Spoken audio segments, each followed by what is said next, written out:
بے چین، بہنیں بے چین، بھائی کو اولاد ہی نہیں ہو رہی، اور جو کوئی کام گھر میں نہیں ہوتا تو پھر یہ باتیں ہوتی ہیں۔ والدین سے عاجز پوچھتا ہے کہ جتنے بھی بچے ہو گئے یا ہونے والے ہیں، کیا یہ بچے پیدا کرنا آپ کی ذمہ داری کو پورا کر دیتا ہے؟ آپ کا کام ہو گیا بس؟ وہ خدا کے بندے ذرا سوچیں، کچھ آگے بھی ذمہ داریاں بنتی ہیں ہماری، ان کو ٹائم دیا ہے؟ چھوٹی سی بات پوچھتا ہوں، آپ نے بچوں کو ٹائم دیا ہے؟ ان کے ساتھ مل بیٹھے ہیں؟ کبھی ان سے بات کی ہے؟ کبھی ان کو سمجھنے کی کوشش کی ہے؟ یا ان کو آنکھ بند کر کے فیصلہ کر لیا بھائی اس کو جو ہے نا بس اس کو تو ڈاکٹر بننا ہے، اس کو انجینئر بننا ہے، اللہ اللہ خیر صلاح، جاؤ پڑھو؟ اس طرح تو بچے نہیں پالے جاتے۔ آپ نے دیکھا ہوگا ایک بلی ہوتی ہے، اس کے چھوٹے کٹنس ہوتی ہیں، ان کو کس طرح سکھاتی ہے پانی پینا، کھانا کھانا، پوٹی کرنا، ایک ایک چیز، منہ صاف کرنا ان کو سکھاتی ہے۔ اے اولل الباب، اے عقل مند انسان، ہمیں کیا ہو گیا؟ بچوں کو ٹائم دیا ہے یا نہیں دیا ہے؟ مجھے جواب چاہیے۔ کتنا ٹائم دیا ہے روزانہ؟ اگر ہم ٹائم نہیں دے رہے تھے تو آج کے بعد ہم سب نے بچوں کو ٹائم دینا ہے، ان کے ساتھ بیٹھنا ہے، ان کی باتیں سننی ہے، لیکچر نہیں سنانے۔ ایک تو ہمیں بولنے کی بڑی عادت پڑ گئی ہے، خامخواہ بولتے رہتے ہیں۔ حضور علیہ الصلوۃ والسلام کا ارشاد پاک ہے، جو چپ رہتا ہے وہ کامیاب ہوتا ہے۔ صدیق اکبر رضی اللہ تعالیٰ عنہ کو حضور کے سامنے کوئی شخص برا بھلا کہہ رہا تھا، حضور بھی خاموش علیہ الصلوۃ والسلام، صدیق اکبر رضی اللہ تعالیٰ عنہ بھی خاموش۔ وہ کہہ رہا ہے، کوئی جوابی کارروائی نہیں ہو رہی ہے۔ بالآخر حضرت ابو بکر صدیق رضی اللہ تعالیٰ عنہ کے صبر کا پیمانہ لبریز ہو گیا۔ اس نے صرف یہ کہا کہ بھائی جو تو مجھے تہمتیں لگا رہا ہے، مجھے برا بھلا کہہ رہا ہے، ایسا تو میں نہیں ہوں، شاید تو ہی ایسا ہوگا، شاید کچھ اس طرح، واللہ عالم بالصواب، کوئی غلطی ہو جائے تو میں معذرت خواہ ہوں۔ یہ بات کہنی تھی تو حضور علیہ الصلوۃ والسلام فوراً اس محفل سے اٹھ کر چلے گئے، چہرے پر ناگواری بھی آئی، ناپسندیدگی بھی آئی، اور روانہ ہو گئے۔ صدیق اکبر پریشان ہو گئے۔ ابو بکر صدیق رضی اللہ تعالیٰ عنہ جب فرصت کا موقع میسر آیا، ایسے ہماری طرح نہیں ہوتے تھے وہ کہ جب بھی بات آئی دماغ میں تو وہ فوراً منہ سے نکال دیا، نہیں، جب موقع میسر آیا، مناسب ٹائم تھا، تو انہوں نے عرض کیا یا رسول اللہ صلی اللہ علیہ وسلم، وہ مجھے برا بھلا کہہ رہا تھا، آپ تشریف فرما تھے، میں نے تو اس کو برا بھلا نہیں کہا، میں نے صرف یہ کہا میں ایسا نہیں ہوں، شاید ایسا کہا ہو کہ تم ایسے ہو، تو آپ کو یہ بات پسند نہیں آئی، مجھے بہت اس چیز کا افسوس ہے۔ آپ صلی اللہ علیہ وآلہ وسلم نے فرمایا، اے صدیق، جب وہ شخص آپ کو برا بھلا کہہ رہا تھا تو اللہ نے عرش سے فرشتہ بھیجا تھا، وہ تمہاری طرف سے اس کو جواب دے رہا تھا، وہ جواب دیے جا رہا تھا، لیکن جیسے ہی آپ نے زبان ہلائی تو فرشتہ چلا گیا۔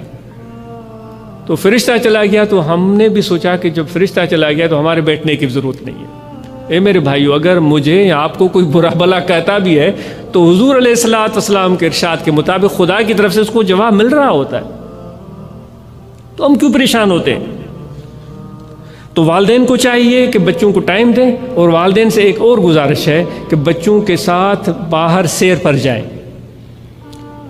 بھلے آپ کے چلنا پھرنا جو شروع کر دیتے ہیں بچے اس عمر میں ہوں، ان کو باہر لے جائیں، ماں بھی ہو باپ بھی ساتھ ہو، اور ان کو بتائیں یہ فلاں درخت ہے، اس درخت کا کیا نام ہے، اس درخت کی کیا عمر ہوتی ہے، اس درخت میں پھل لگتا ہے یا نہیں، یہ پرندے کا کیا نام ہے، فصلیں کون سی اس موسم میں ہوتی ہیں، پاکستان کے اس موسم میں کون سی فصلیں ہوتی ہیں، گرمی میں کون سی فصلیں ہوتی ہیں، ان کو ایک ایک چیز پیار سے محبت سے بتاتے چلے جائیں۔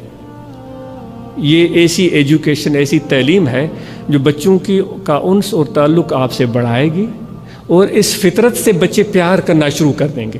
ورنہ تو ہمارا حال تو وہی ہے کہ وہ بہت ہنستے رہتے ہیں اب بھی ہم گھر میں، کہ وہ کبھی بھی کسی جانور پر نظر پڑ جائے تو پہلا سوال ہم یہ پوچھتے ہیں کہ یہ حلال ہے یا نہیں ہے، یعنی وہ چھری ہمارے جیب میں ہوتی ہے کہ بھائی یہ پرندے کو بس کاٹنا ہی ہے اور کچھ بھی نہیں۔ ایسا نہیں ہے میرے بھائی، ہر چیز کاٹنے کے لیے نہیں ہوتی۔ خدا نے یہ چیزیں اتنی خوبصورت پر کیوں پرندوں کو دی ہیں؟ تمہارے آنکھوں میں یہ پہچان کیوں رکھی ہے کہ یہ اتنے رنگوں کو تمہاری آنکھ پہچان لیتی ہے؟ تو ان کی خوبصورتی کو اپنے دل کی گہرائیوں سے محسوس کرو. اس لیے خدا نے تمہارے آنکھوں میں یہ، ورنہ تو کہتے ہیں کتے کو صرف کالا اور سفید نظر آتا ہے اور کوئی رنگ نظر نہیں آتا. اللہ نے تمہیں اتنی صلاحیتیں دی ہیں اور تم صرف اپنے چھری ہاتھ جیب میں پڑی ہوئی ہے اور بندوق کندھے پر ہے، ٹھا ٹھا اور ہضم کرو اور کھاؤ. خدا کے بندے، اس طرح کی زندگی اگر ہم گزاریں گے تو بیچارے ہمارے بچے بھی ایسے ہو جائیں گے. بھلے کھائیں آپ، بھلے کھائیں، آپ کو میں روک نہیں رہا ہوں، لیکن اس خوبصورتی اور فطرت سے پیار کرنے کا سلیقہ بھی بچوں کو سکھائیں. جو طویل ہو گئی یہ بات، تنظیم کے عہدیداران ہیں ان سے یہ گزارش ہے کہ آپ کے دلوں میں بڑی تمنا رہتی ہے کہ ہمیں عہدہ ملا کہ نہیں ملا. بھائی وہ صدر بن گیا، وہ سیکریٹری بن گیا، میں نہیں بن سکا، اور مجھے کیوں نہیں ملا. آپ سے گزارش ہے، عہدہ تو مل گیا، کام کہاں ہے؟ کام کہاں ہے؟ برانچ کو فعال کیا ہے، ممبران کو ایجوکیٹ کیا ہے، میسیج جماعت کا ان تک پہنچایا ہے؟ کام کہاں ہے؟ من ترا حاجی بگویم تو مرا حاجی بگو، میں تمہیں صدر پکارتا ہوں، تم مجھے سیکریٹری پکار، بس اس میں ہم خوش ہیں. ایسے کام نہیں چلے گا. تنظیم عہدیداران آگے بڑھیں، اپنی بہترین صلاحیتوں کو استعمال کریں. روحانی طلبہ جماعت، جماعت اصلاح المسلمین، جمعیت علماء طاہریہ اپنی کارکردگی کو بڑھائیں، کام دکھائیں اور بہترین کام دکھائیں. اسی طرح علماء اکرام سے اور پیران حضرات سے سوال ہے، میں اپنے آپ سے بھی سوال کر رہا ہوں. بھائی اتنی بڑی خانقاہ بن گئی، اتنی بڑی مسجد، اتنا بڑا مدرسہ، اور بھی پیران حضرات بستے ہیں الحمدللہ. درگاہوں میں تو ماشاءاللہ بڑی تیزی سے اضافہ ہو رہا ہے. مساجد، مدارس بڑے تیزی سے بڑھ رہے ہیں، علماء بھی بڑی تیزی سے بڑھ رہے ہیں. ان سب سے سوال ہے کہ میرے بھائیوں، کیا ہماری ان درگاہوں سے، ان مدارس سے اور ہماری تقاریر سے، ہماری گفتگو سے لوگوں کو کچھ فائدہ پہنچا؟ لوگوں میں کچھ بہتری آئی؟ بابا انہیں جا کے لچھن چنگا تھیا کو انہوں میں سدھارو آیو، کا چنگائی آئی؟ کوڑ، خیانت، جھوٹ، خیانت، لوٹنا، کھسوٹنا، ملاوٹ کرنا، یہ چیزیں ختم ہوئیں؟ اگر نہیں ہوئی تو پھر درگاہ بنانے کا کیا فائدہ؟ ان تقاریر کرنے کا کیا فائدہ؟ اتنی بڑی لمبی لمبی باتیں کرنے کا کیا فائدہ؟ وہ بیچارے غریب سالوں محنت کرتے ہیں، وہ پیسے جمع کرتے ہیں کہ بھئی ہمیں میلاد منانا ہے اور 11ویں شریف منانی ہے، مولوی صاحب آ گیا اور ایسی گفتگو کی کہ کتنا فائدہ ہوا لوگوں کو؟ فائدہ کیا ہوا؟ ان میں تبدیلی کیا پیدا ہوئی؟ یہ 11ویں ربیع الثانی کا دن قریب ہے. حضرت غوث اعظم قطب ربانی شہباز لامکانی شیخ عبد القادر جیلانی رضی اللہ تعالیٰ عنہ، جن کا فیض عرب و عجم میں ہے اور جن کی نصیح اور پند و نصح لاجواب ہیں، جن کی ہدایات بے مثال ہیں، ان کی ایک چھوٹی سی مثال علماء کے سامنے ہے. کہتے ہیں، میں عاجز نے شاید پڑھی بھی ہو، کیونکہ عاجز پہلے ہی معذرت کر چکا ہے کہ وہ جو پڑھا تھا وہ عاجز بھول گیا ہے، تو وہ جو بھول جائے تو اس بیچارے کو معافی کر دیں. شاید کسی سے سنا تھا یا کہیں پڑھا بھی ہو، واللہ اعلم بالصواب.